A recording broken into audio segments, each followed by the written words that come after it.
Tanjiro's whole foot was like shattered. So when he's running, is his foot like just making that swishy sound like I when he running? Like I already know that you know Tanjiro's body sounds disgusting.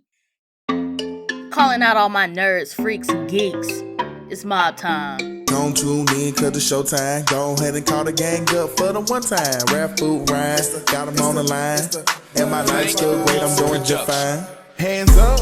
What's up, y'all, and welcome to the Blerd Mob, your hub for all things black and nerdy. I am your host, Foot, joined by my co-host, Ryan. If you're listening to this on Spotify, Apple Podcasts, or any other streaming service, make sure you hit that follow button so you can get updates from the mob.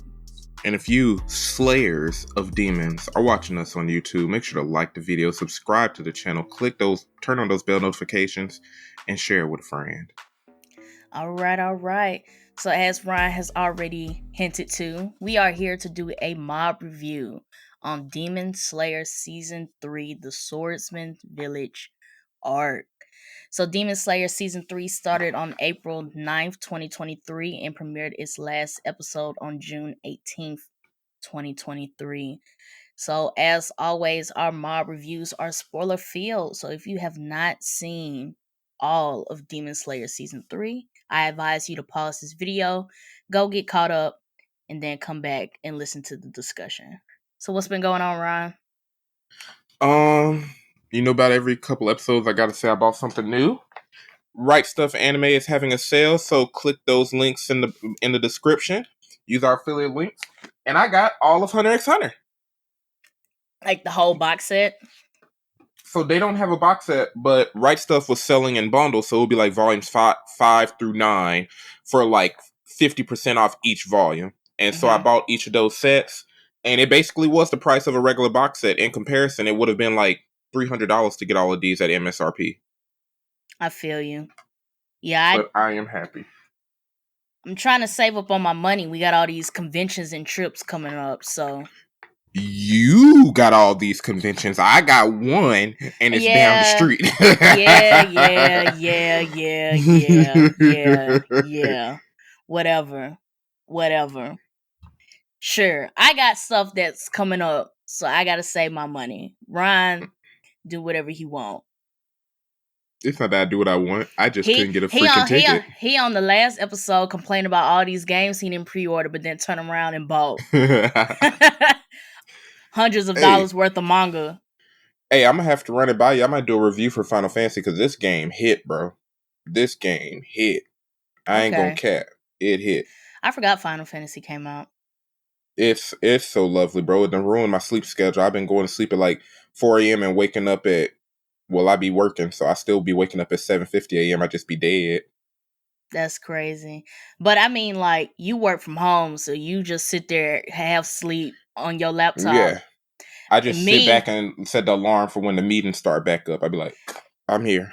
Nah, had I go to sleep at 5:40, they just weren't gonna see me. She said, I ain't getting on the road. Y'all with nothing. They just wasn't gonna see me. Like, sometimes I do be laying in the bed, and I was just like, I gotta get up, take a shower, find me something to wear, then gotta drive all the way to the workplace, and sometimes they just don't get up and do all that. Bro. But like when I used to work from home, it was clutch. Like, used to wait till the last second to get up and cut the computer on and make it in time for the meeting and still just be looking crazy. Look, bro, my first alarm is 10 minutes before my first recurring meeting every day. I just wake up 10 minutes, sign on. Hey, what's up, y'all? How y'all doing? Right. I'm here. Hey, that remote working was clutch. I don't mind going back in now because I like the project that I was on, but it was clutch. I just never got to really experience in person, aside from like our internship. Like, I never got to experience like going to happy hour with coworkers, because even when I was going into the office for like 3 or 4 months, all my coworkers were across the nation, so I didn't get to see them. I was in there by myself. Yeah. I feel you. You do miss like making those connections and stuff, because like I know unless you like super new, I kind of know like everybody in the building because I've jumped between multiple projects. Like, I have connections. Like, if I did want to go do something, I know who to ask and things like that. So there is like you do miss out on some of those things when you work remote, especially Yeah, like for you when y'all not just working remote, but y'all in the same area. Y'all working remote because y'all really don't stay by each other. exactly. Exactly. So I don't know. It's pros and cons to it, but remote work come in clutch, especially up here when it's snowing stuff. Man, The biggest pro is that you save money on gas. Like yeah. I didn't got to the point where like I use my gas card and I probably fill up at most twice a month. At most. You on average it's like 1.5. I usually can go 2 to 3 weeks before filling up Mm-hmm. again. But yeah, definitely when I was working from home, because I ain't, everything at the house. If I did want to go somewhere, I can, but I'm using the gas to go where I Exactly, for want to leisure. for leisure and not making that to and from commute from working back. Mm-hmm. So, but let's go ahead and get into it. We got a couple of hot takes for Demon Slayer season 3. I want to start with the first one. So this is just a overall view. How did we feel about season 3 in comparison to the past seasons? I'm gonna be real. So when I was reading the manga, season 2, well, the arc that season 2 did, the Entertainment District, wasn't as hype. It was good in the manga. Mm-hmm. But I felt like when reading the manga, you tell me if you got the same idea, it kept getting better. I'm gonna be real though. Anime wise, I felt like season 2 blew it out the freaking water. And season 3 was really good, but season 2, honestly, it kind of beat it. It kind of beat it. You said season 3 beat season 2 or season 2? Oh, see, Entertainment District Arc beats Swordsmith Village Arc. Let me just do that way. Okay, I agree. Yeah. Cause Entertainment District Arc, when I read the manga, it was one of my favorite like arcs in the manga. I really enjoy Entertainment District. So already enjoying it from the manga and then seeing that the way that they animated it, I was like, yeah. Blew it out the freaking water. Right. And then when it came to Swordsman Village Arc, I would have to say that Swordsman Village Arc is my least favorite arc as far as the manga. So, but I would say that the anime did take it a bit further to where it was enjoyable, because I remember when we were talking about this before, there were parts that they added into the anime that wasn't in the manga. Right. And I feel like they had to do that to get something out of it, because it's like, I liked the Swordsmith Village arc. It was cool, but it wasn't my favorite. So what they did in the anime, I think they did a good job with the adaptation and making it more interesting than what it was in the manga. Yeah, because did you get the same feeling as me? Like at least when reading and watching, Swordsmith Village Arc feels more like a transitionary arc, even the arc that's going to come after but it. It is. I definitely got that vibe, and I guess if you hadn't read the manga, you wouldn't know like what it's about to transition to, because in our previous discussions, we already made it known like after this little section right here, like shit is about to pick up. Exactly. So it was kind of like that. Here's this, we've been seeing all this big shit, and then it's getting to this point where it kind of feels like straight line, like we've been moving up and now it's like this straight line. It's more consistent, yeah. Right. And that's how it felt for me. Like it's a transition period, like nothing big is gonna happen. We just, introducing a little bit more elements. And that's definitely what it gave, like a transition arc. And you know what? Speaking of you saying they added elements, in the fandoms, I didn't see enough people talking about the now I know they're gonna take the time to define it and give the folks more reason to care about it, but they didn't talk much about the symbols coming across each of the Hashira. Like they alluded to Tanjiro's and Entertainment District arc, but I didn't see enough of the fandoms talking about Muichiro and Mitsuri, awakening theirs. And I wonder if it was just a detail in the manga that maybe some people like skipped over, because I saw it and I knew exactly what was going down. Like, exactly. Oh, they all getting they getting the marks. Like I know what this is. I know what's about to go down. But I think I would say that the Demon Slayer, from what I've seen, the Demon Slayer fandom does a good job of not doing manga spoilers.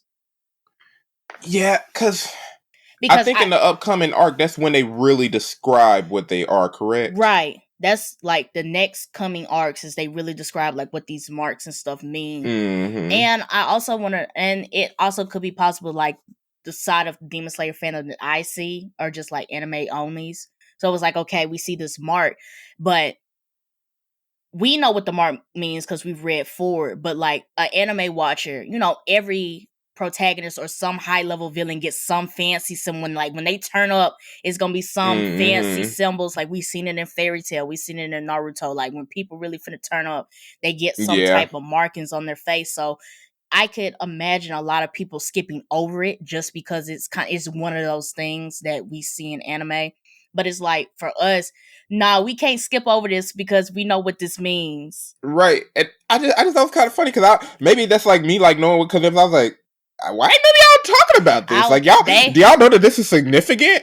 They complaining about the upper one having 6 eyes, but I was like, y'all don't see these markings. And y'all don't see how each of them got different symbols that represent the same color as they swords popping up on their face and necks. Nothing. Y'all just assuming that all of a sudden the Hashira this time around could just easily mollywop an upper moon that quickly. Muichiro cold, but come on. I ain't finna spoil nothing for y'all. I ain't finna spoil nothing. I think at this point they're hinting that the Hashira were chosen for a reason, given the markings.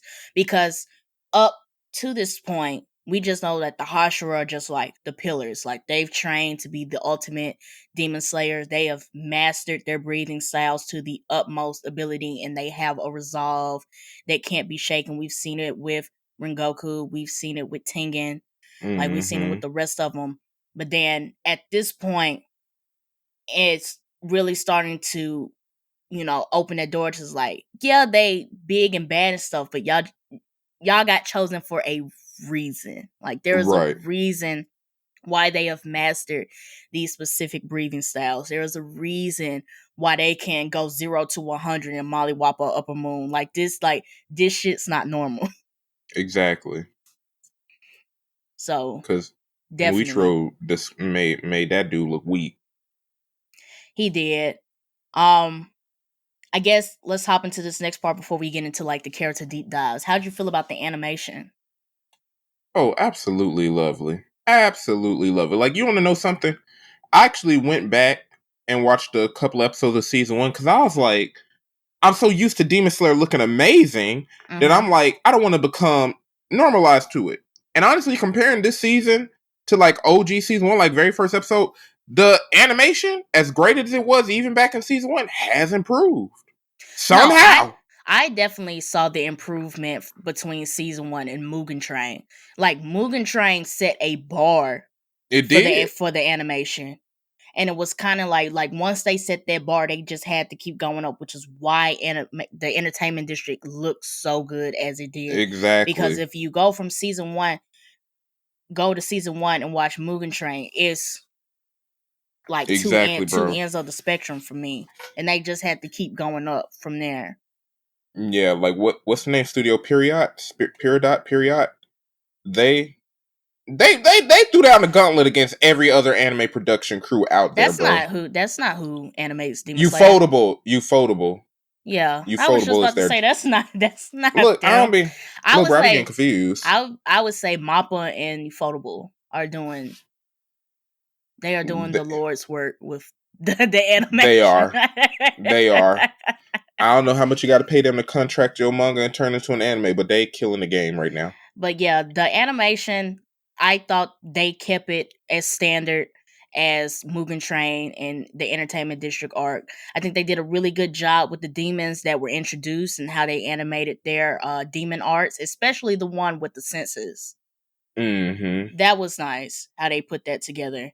The only points that I would take away as far as the animation is I'm not a big fan of how they did the love breathing style. Because it didn't really look like anything. What did it even look like in the manga now that I'm thinking about it? I can't remember what it looked like in the manga, but it was... I guess I was expecting them to do a little bit more with it. Yeah. Because we talked about Muichiro's, how they did the mist breathing. We've seen the way they've done fire. Like everybody else gets like this big animation. Like even with Tengen's being sound, the way that they animated that in season 2, like nobody knew how that was going to be animated. Like how do you animate sound? Yeah. And then like I could see sound breathing and love breathing kind of being equivalent of like how does that even work? Because what does sound breathing look like? What does love breathing look like? And I feel like they excelled at sound and they kind of just left the love breathing by the wayside. Yeah, because the sound breathing, they used a lot of sound effects like popping sounds and firecrackers, and then it kind of looked like that in the swings. And they showed the music notes when he was thinking, but that wasn't outwardly when he was like swinging his blade. Right.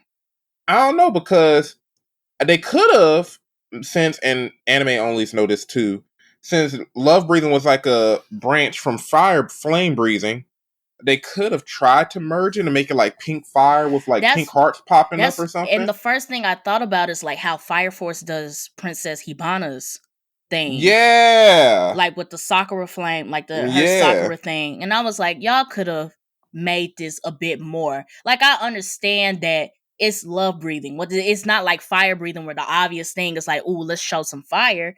But I think they could have added something a bit extra to it, because it got to those points where Mitsuri was really supposed to be showing like, why is she a Hashira?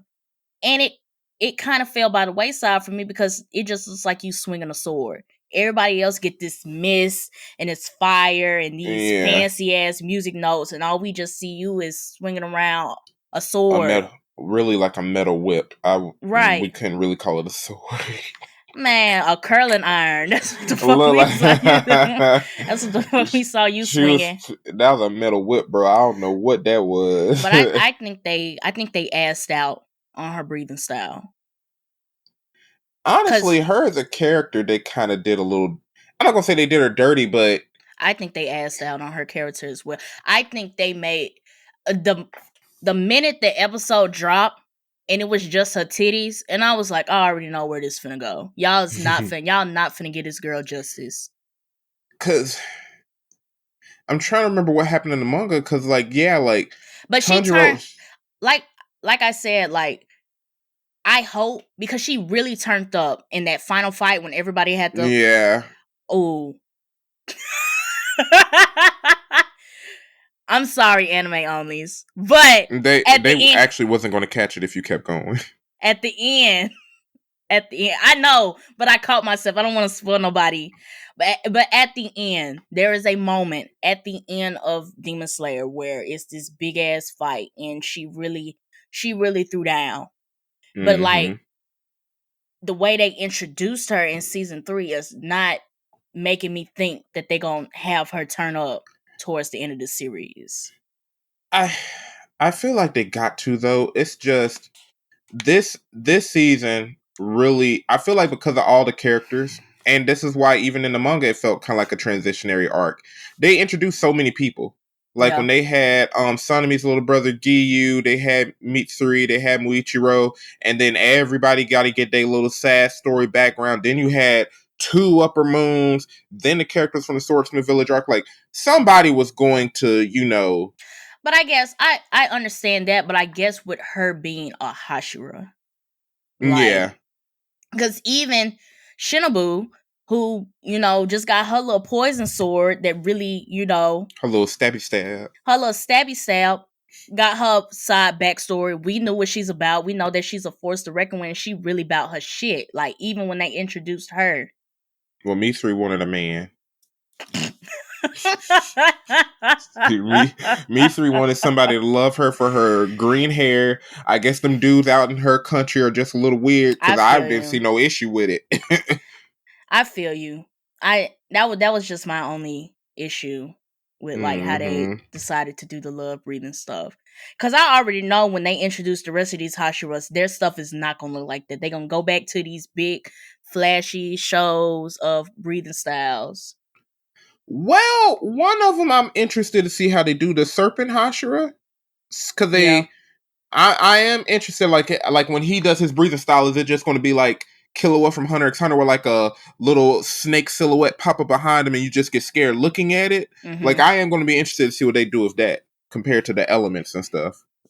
I'm not so concerned for the menfolk just because of the anime track record of how they do male characters. I'm not worried about Fruit said, I see what y'all doing here. I am not worried about the male Hashiras in this series. I am worried about the females. And they had a good streak going, like Nezuko, insane. And the female demons that they fought against, whatchamacallit? Oh, girl from the entertainment district, what's her name? Is it Dabi? I think Daki or Daki. Yeah. Daki. Like, insane. Like, really nice. And then we get to Mitsuri, and I was like, I understand like her motivation of being a Hashira, but I was like, y'all, come on. She just swinging a sword at this point. She's just swinging a sword just like the rest of them demon slayers in them black suits. They just show up when they want to. Like, come on. And she got some more style with her. She got the socks and everything from old buddy. I'm saying. She's a Hashira though. I wanted to see a little bit more. Like, I don't dislike her character, but I really feel like they asked when it was her time to shine. I think they asked out. I feel you. I think they're gonna come back though. I hope so. Like, otherwise it's just.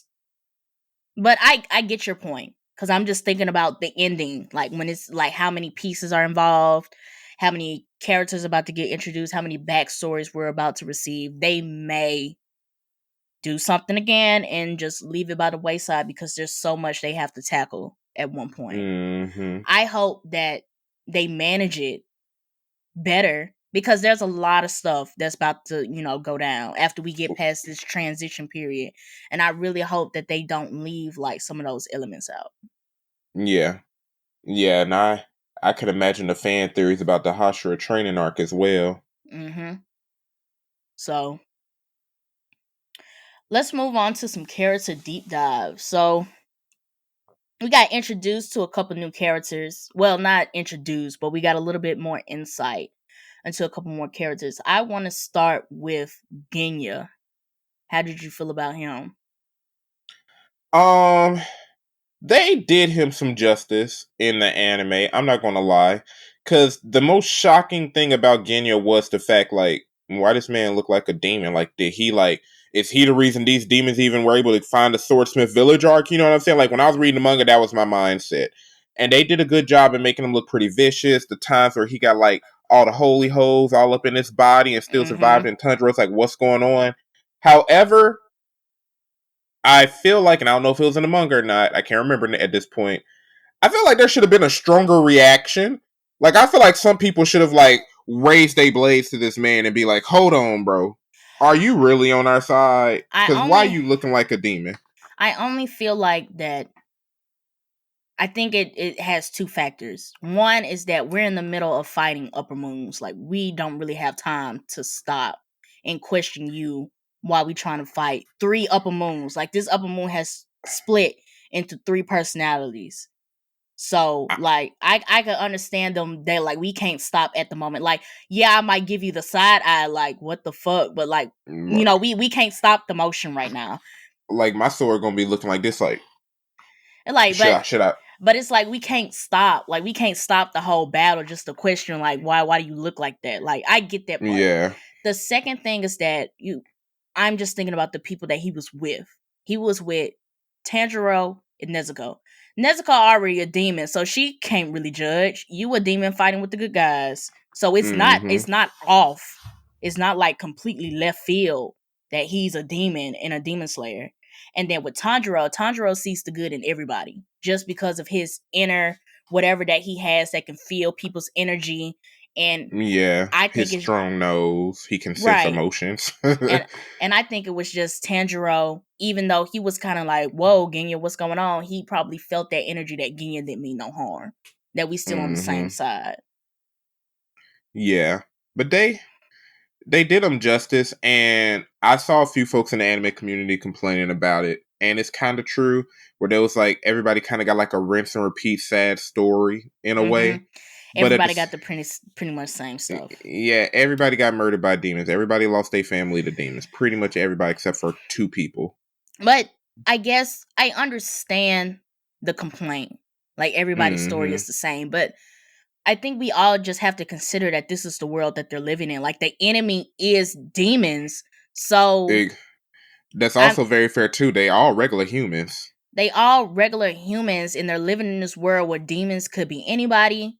Like, they pop up whenever. They're super strong. So I don't think it's completely like left field that everybody's motivation to do something would be because their family or somebody they really cared about got killed by a demon. Like, especially if the organization hunted demons is secret. So the only reason you typically find out about them is because your family got hunted by demons. Exactly. Yeah. Exactly. So it's kind of like yeah, everybody got the same backstory and the same type of motivation, but I don't think it's rinse and repeat, but I think it makes sense because that's the main antagonist of this whole thing. Right. Because I wouldn't call it bad writing. I would like, obviously some of them could have had some more razzle dazzle, but honestly, out of everybody whose stories they discussed, like, cause they did Mitsuri, they did Muichiro, and they did Genya, I feel like Genya's was one of the better ones because it also shows some depth with him being related to a whole Hashira and showing like, hey, they got a kind of weird relationship. What's going on with that? Why isn't it shown off enough? Why didn't he want to talk to Tanjiro about it? I felt like his story was honestly really interesting. Yeah. Especially when the fact that he's eating demon wood in the middle of a fight. Right. Like, I know that was nasty. Hey, I just feel like it's one of those things, he just gotta eat it and get it over with. Like, I really don't want to eat this right now, but if we gonna fight, I'm just gonna have to suck it up. He worse than Natsu and Gajil from Fairy Tail. Like, I was gonna say Choji. You remember Choji started eating them pills and them junks was nasty, but he was like, I gotta eat them. That man was drinking lean on the battlefield, bro. he was like, this junk is nasty, but we got to take it. We here. But I mean, I get the complaints, but I think we also just have to consider that this is the time period that they're living in. Mm-hmm. And it's gonna be families. I think it's more so gonna be families because you have more victims at that point. Exactly. And most of the upper moons were trying to eat multiple people so they could get stronger with Muzan's blood. Right. So why not they butcher families. Right. So why not attack families where you got, what was Genya's family, like 10 folks living in the same house? That's 10 nuggets. You open the box and it's 10 nuggets. And that was kind of crazy how they did it too. Because what was it? He was like sleeping with Sanemi, went for their mom, and then like he just looking at his younger siblings, and there's a shadowy figure. They ran to the door thinking it was their mama, and I could just only imagine the fear. Like, I don't think that's who y'all think it is, but I'm scared to move. Like, it's happening so fast, and when she blew them kids back, through them kids, I was like, oh my god. I would just. Okay, just kill me. Just kill me. I can't react right now. Just kill me. It's nothing I can do right now. Yeah, I think, like, yeah, the stories are rinse and repeat, but it just shows like their different motivations. And you brought up a good point about Genya and his brother, and it's like, why is the relationship they have the relationship they have? Where there it go. Mm-hmm. So I wouldn't call it bad writing. I would just call that they're making, the mangaka is making the most likely scenarios of what would happen to people in a world that is being hunted by demons. Yeah, because that's what would happen now. If the Earth was like, if the U.S. was overrun with demons, oh, why are you in the Demon Slayer Corps? My family got killed by demons. Why are you in this Demon Slayer Corps? My wife, girlfriend got killed by demons. Like, that's going to be the same story over and over again. Everybody going to have similar backstories. So. Mm-hmm. Okay, but I like Genya. He's one of my favorite characters from Demon Slayer because his whole thing is just so unique.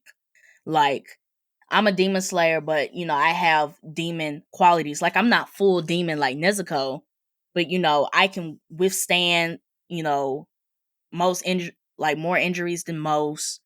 And then the way that, and then his little gun thing, that's the part that got me. Everybody's slinging swords, and he just got a blicky. He got a little blade running around like John Wick with the shotgun on, with the sawed off shotgun on. I'm like what you doing, bro? Like his whole how he does things is so unique. And Mm-hmm. like when he was first introduced, I didn't like him because I was like, you're gonna be that type character. But then, we see him back in season 3, and he's just kind of like, he's kind of like that Bakugo character. That's just like, The loud, rambunctious, yeah. yeah. But not as bad as Inosuke. But not as bad as Inosuke. Yeah. But yeah, I really like the way that they did Genya. We talked about Mitsuri a little bit. We can spin the block back to her since we did have a brief conversation. Let's talk about Muichiro. How'd you feel about him? Honestly, I enjoy Muichiro because he started off as a jerk, which like we saw that coming in as manga readers, but he did start off as a jerk. But seeing him like awaken his memory, I feel like that's what really made his character a little bit unique. Because some folks just thought he was like this quiet, dazed off, and that's why he's the misbreathing person. But then, like when you get into the fact that his memory was basically obliterated, whether it was from, I think it was from trauma. It wasn't like necessarily an injury. Yeah, it was like injury plus trauma. Yeah, like he had a whole mental block on everything from his history, and then like Tanjiro's kindness awakened that, which didn't necessarily make him stronger, but it made him a better protector. Mm-hmm. And seeing his character evolve like that, I think was pretty dope. It made him a bit more empathetic because, like, when we first meet him, he's a jerk, but like I'm gonna kill these demons, like. Yeah, like no problem. You need me to kill some demons, no problem. But I think like once that he got past that mental block, it became a bit more emotional for him. Like we're not just, he's the youngest one in the universe at the moment. Right now, right?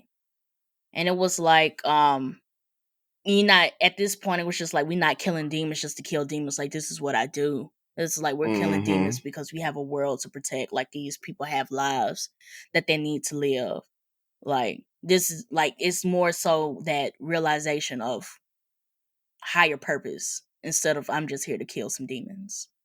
Yeah, because when he told those dudes, I am a Hashira. I'm the one who needs to survive. Your life isn't that valuable as a swordsmith person.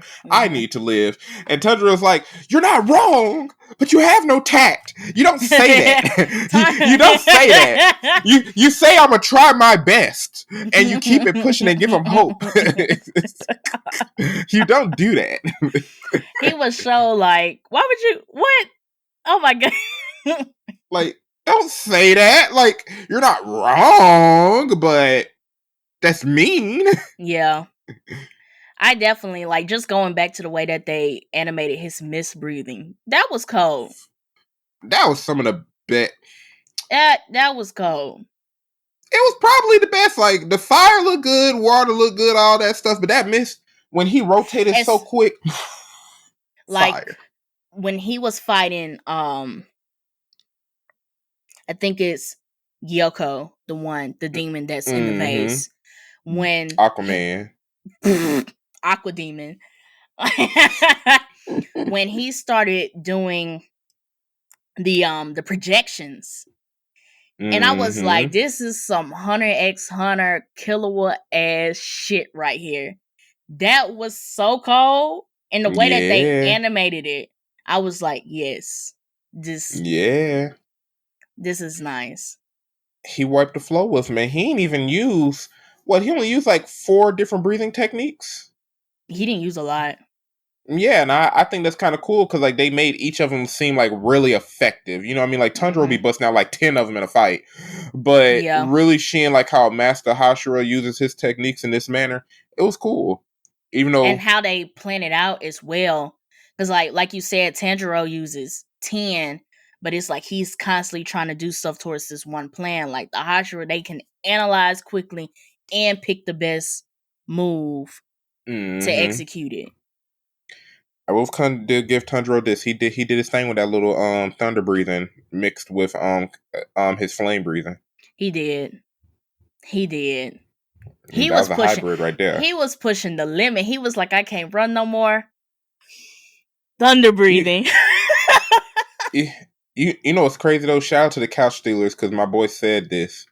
Tanjiro's whole foot was like shattered. So when he's running, is his foot like just making that swishy sound like when he running? Like I already know that Tanjiro's body sounds disgusting. His fingers be broke, his toes be broke, his foot be broke.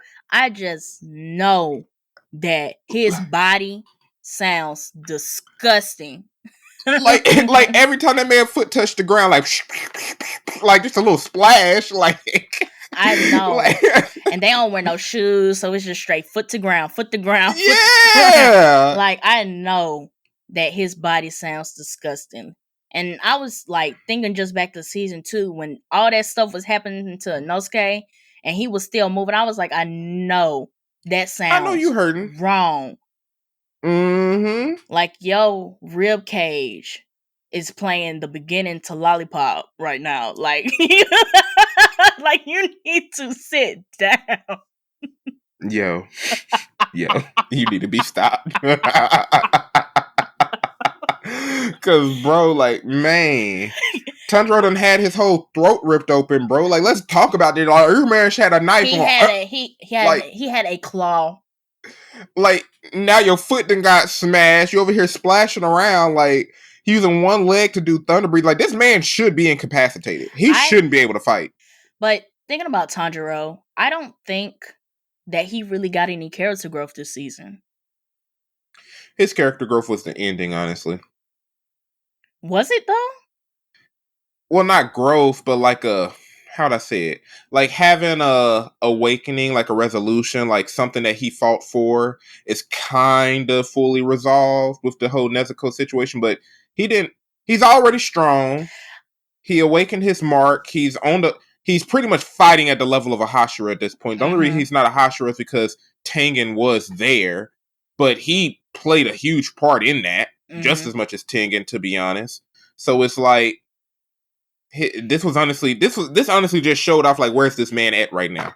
Like, by himself, without Inosuke and Zenitsu, where's this man at right now? He's competing with Hashira. I'll give you that. Because I didn't really see, to me, he didn't really learn anything new. I think it's exactly what you said. Like, let's take everything that you've learned from the beginning till now. Let's put you in a situation where it's only you and you're with a squad that you don't know. You haven't fought with Genya before. You haven't fought with Muichiro before. You haven't fought with Mitsuri before. You got Nezuko, but Nezuko can only do so much, beside you. Like, what do you do when you by yourself? And you ain't have your sword for the whole time. Right. Y'all all got ambushed. This isn't too long after Entertainment District Arc, so even though you've healed, you were still supposed to heal a little bit more. Like, folks forget that. Yeah. He was supposed to use them springs, get his blade, go back, and then start off fighting low-level demons and work his way back up. So just be able to fight 2 upper moons. Yeah, basically he got thrown into a situation. Because that's another good point. Like, season 1 was all about, let's go get these demons. Get an assignment, go do it. Get an assignment, go do it. Mugen Train was the same way. Get an assignment, but now we're with a Hashira, but go do it. Entertainment District was the same thing. Assignment. This was, what's up? We at your door. What y'all gonna do? Exactly. Honestly, it kind of paid a little bit of homage to Mugen Train, because like Mugen Train, like, they didn't expect an upper moon to just pop up out the blue. But in that situation, Tanjiro couldn't do nothing. Yeah. Now he's fighting with the best of them. He's communicating with Mitsuri. He's like, hey, you can't slay him. I'm going to get the other part of this demon, because I know how to work with Hashira and be in a partnership. I know where my strengths lie. Like, this was just a showcase. This was like a showcase of his progress. Yeah, that's a good point. So let's talk about Nezuko. So at the end of the season, Nezuko conquers the sun, is what they say. So now she could be outside and not burn up like the rest of the demons. She outside doing hood rat things with her hood rat friends. So while this is a breakthrough for Nezuko, the signal or whatever, like the little demon hive that they have where all the demons are connected, it also gets back to Muzan, that one of the demons that he has created can now conquer the sun. So this completely, you know, throws away his blue spider lily plan, and now he wants Nezuko. Mm-hmm. So I guess, how did you feel about that whole like sequence reveal? Because we already knew what was going to happen, but how do you feel about how they executed it in the anime? I knew what was going to happen, but it had my eyes a little watery because, like, Tanjiro is super kind, goal oriented. He's doing all of this to protect to save his sister. That's the whole reason he did this. But over time, he sees what the demons do, and he don't want anybody to go through this. But those two ideologies conflict, and he's looking at his sister, and arguably, he was going to pick her. I feel like he almost was going to pick her. He was going to, which is understandable. Both sides were understandable, but it was like, if you wanted to stay with your sister, like, we wasn't gonna be mad, bro. We was not gonna be upset.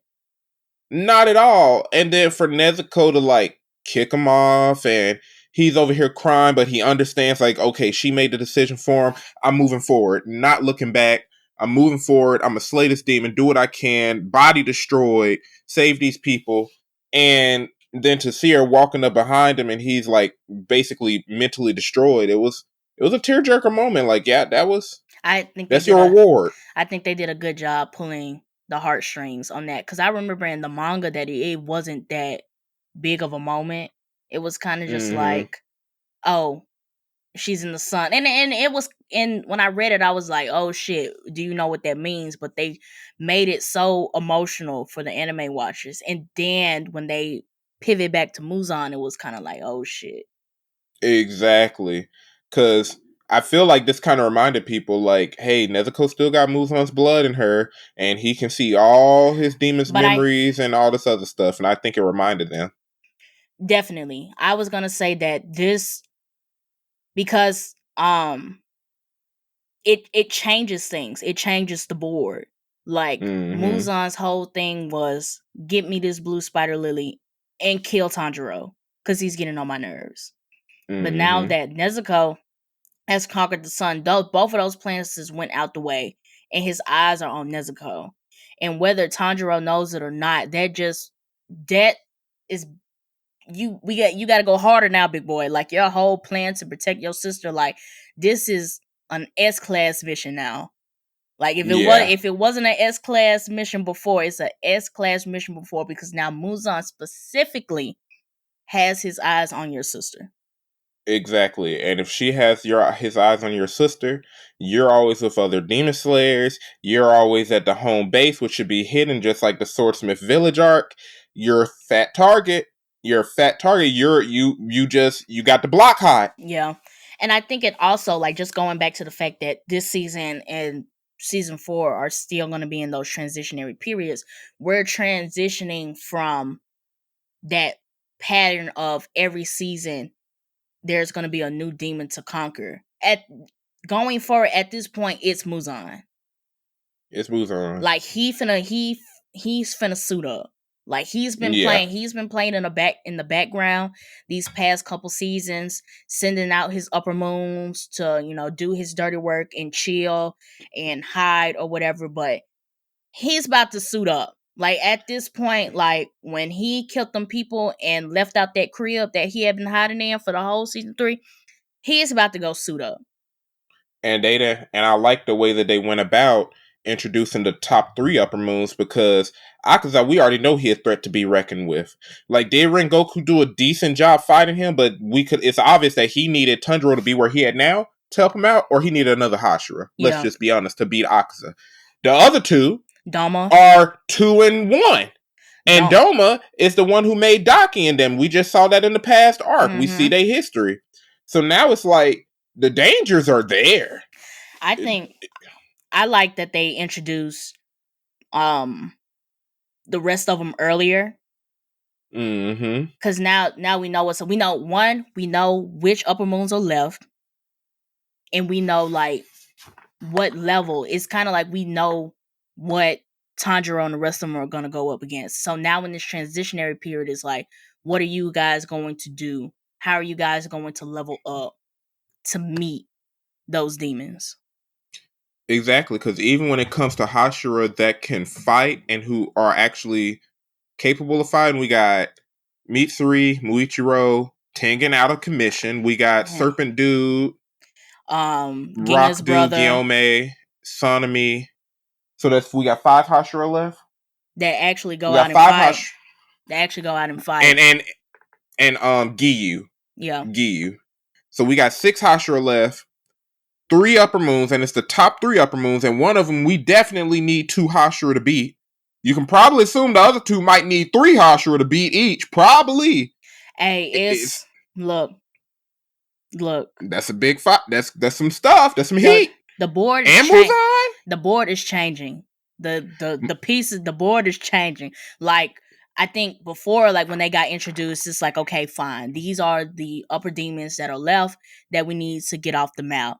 But now that Muzan is about to like come into play, now it's like, fuck. They still have 3 upper moons to kill and Muzan. And we can easily assume Muzan requires at least 4 Hashira. And I'm not talking regular Hashira. I'm talking they gotta be at least as fast as Tengen. They gotta do a multiverse, a Demon Slayer multiverse. Exactly. Get all the old Hashira past and bring them back to life. Like, we need spirits helping us. Like, we go get Rengoku's daddy. Like, we need you to sue everybody. Who was it? Zenitsu's tutor, Totoro, get Tanjiro's tutor. Like, they need to pull their blades out. Like, we are calling all Autobots. This is Optimus Prime. Autobots assemble. Roll out. Like, it's time to go. Yo. But we talked about the demons. Let's get into the Swordsmith Village itself. How'd you feel about how they did that? I liked it, honestly. Like, it looked pretty good. It looked old school the way it's hidden. They really went into the fact that these folks are like the backbone of the Demon Slayer Corps, because they ain't got their weapons. What they finna be fighting hand to hand? How you can't chop a neck like that?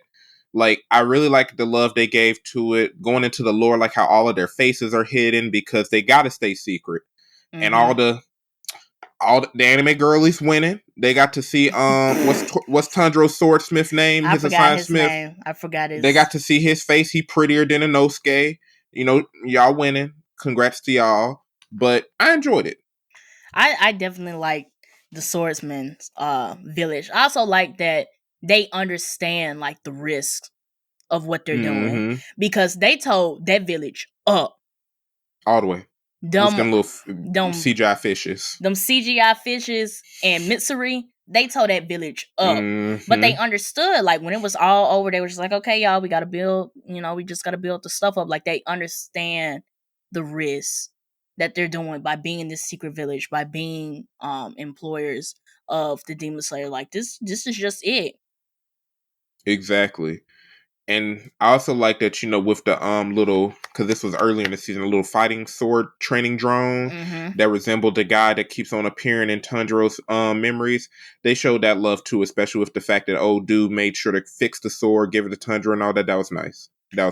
They really just, latched on to the fact of them being essential, like you said, like being the backbone. So they have to show that these people really care about the swords and how they train and how they heal themselves, and what, how long the sword is being made, how sturdy it is, and things like that.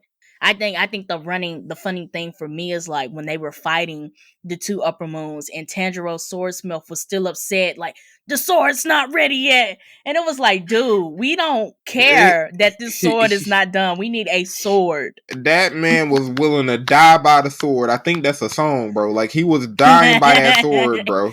He was like, it's not finished yet.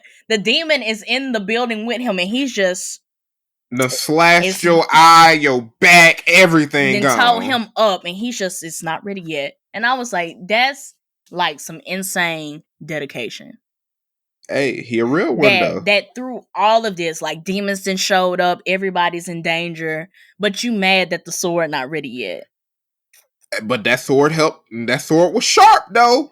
It helped Tanjiro. Look, it was. I just thought it was funny, like, through, like, how dedicated they are in their craft, that you upset that they're using a half-finished sword in the midst of everything that's going down. I feel like that should be at the bottom of the list.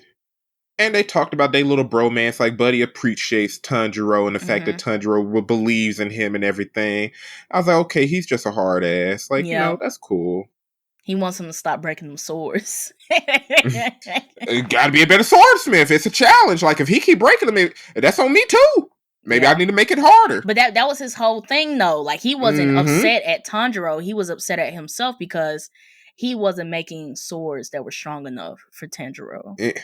Exactly, because why is this person that I'm supposed to be giving him a weapon supposed to depend on me, and they breaking? He gonna end up dying at some point. I felt him at the end of Mugen Train when Tanjiro said he threw his sword at Akaza, and Akaza, you did what? It didn't break. You just threw it. I ain't gonna cap. That's one of Tanjiro's coldest moves, because when he got that sword and you saw the fire leak out his mouth and he launched that blade, honestly, I want him to do it again. I want him to do it again. But the swordsmith dude was not there. So imagine you being his swordsmith and he just wrote you a letter. What's up, Ryan? I just want to let you know I need a new sword. It's not broken or anything. I just threw it at a demon and I don't know where it's at. You threw it at a demon? You wasted my blade on the demon? I felt him on that, but like the times where it broke, I was just like, swords break, just but when he threw it at Akaza, because Tanjiro was pouting, like it was meaningful. I teared up a little bit, but he was pouting. Like you didn't have to do that. That ain't do nothing. That's your only sword. Your only sword. If Akaza wasn't scared of the sun and turned around and come mollywop you, you would have been dead. You would have been done. Like, wasn't no Rengoku, wasn't nobody else. You would have been done. R.I.P. to the GOAT. Man. But the last thing I wanted to talk about, we've kind of been mentioning this throughout the conversation, but Season 4 has been announced for Demon Slayer. We already know what's coming up next, but let's spin this a bit. Given what we know from the manga and given what's about to come up next, what theories do you have about what they might spin in the anime? I think I didn't expect them to end Swordsmith Village Arc at this moment. I thought they was going to go into the Hashira training, to be honest. But if they're finna they should have. Because that's the thing, Hashira training arc really shouldn't be longer than 3 episodes. Honestly, that's it. Unless my theory is that they're gonna go a bit further than the training. I got 2 theories. Either one, they're gonna add a lot to the Hashira training, because Hashira training was like what, 2 volumes worth? It was like it wasn't a lot. I feel like they're going to add a lot. I feel like they're going to focus on every individual participating. No spoilers, but we saw a little bit of the matchups and everything during the Hashira training. I think they may go way more in depth with there and probably try to stretch it into 6 episodes. And I think the final arc, I think your theory about it being a movie, I could see them making that like a 2-hour movie. I think for the final, I think there's the very, very, very end. I think it's going to be a movie, but I think everything leading up to that might be seasonal. But the very, very end, I can see that being a movie. I could see the very, very end being 2 episodes. I could see the stuff leading up to that 3 episodes. 3 episodes if... I think it's going to be what you said. I think they're going to add a little bit more oomph, a little bit more from the manga into the anime, just so we can get that full potential of it. I definitely agree with you. I think the training arc is going to have a bit more than what it did in the manga, and it might just be a bit more character exploration. They may give some more into Muzan. Like, I don't think we got a lot after the Swordsmith Village arc about Muzan's plan. I think it was just a training arc, and then boom, we just, shit hit the fan. But I think they may give more light into Muzan, like him gathering his forces, like this is what we're going to do, this is how we're going to set this up. And as they're setting up, we're seeing Tanjiro and the rest of them training up at the same time. So everybody's making their moves. Like, y'all are planning your plan to get Nezuko to finally end the Demon Slayers for good. And then over here, you guys are just training up because we know there's, at this point, we know it's more upper moons coming. We don't know when, but they know you're coming. So let's explore everybody's experiences up until now and watch them go further. And I think the other thing that they might do is going back to what we were talking about, like with the marks. I think the training art would give them more room to explore that as well. Yeah, because there's some elements they're gonna discuss the marks some more. They're gonna without trying to spoil. They gotta go into Tanjiro's back because they're doing the little flashback things. I think they may go more into that. They may show more of everybody's reactions to Nezuko, and what's going on with her.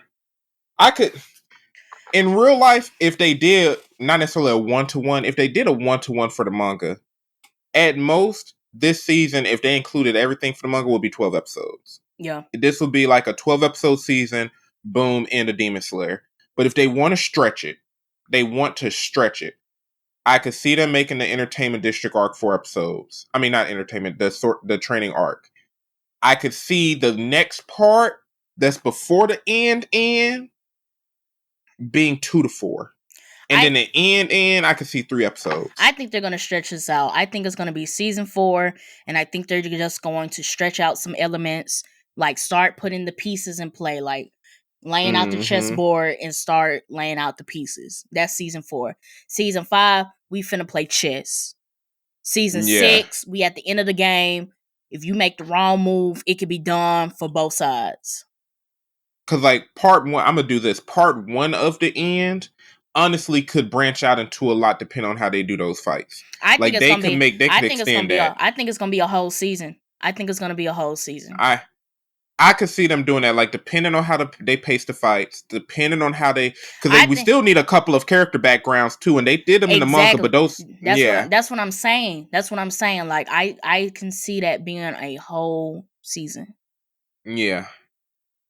Hashira training, though, that shouldn't exceed 4 episodes. I think for this training arc, I think they're gonna add a bit more of the story elements that they've been hinting at these past couple seasons and give some full explanation or start, setting in stone that these are some very important story elements, because they did the mark thing, but they didn't explain it.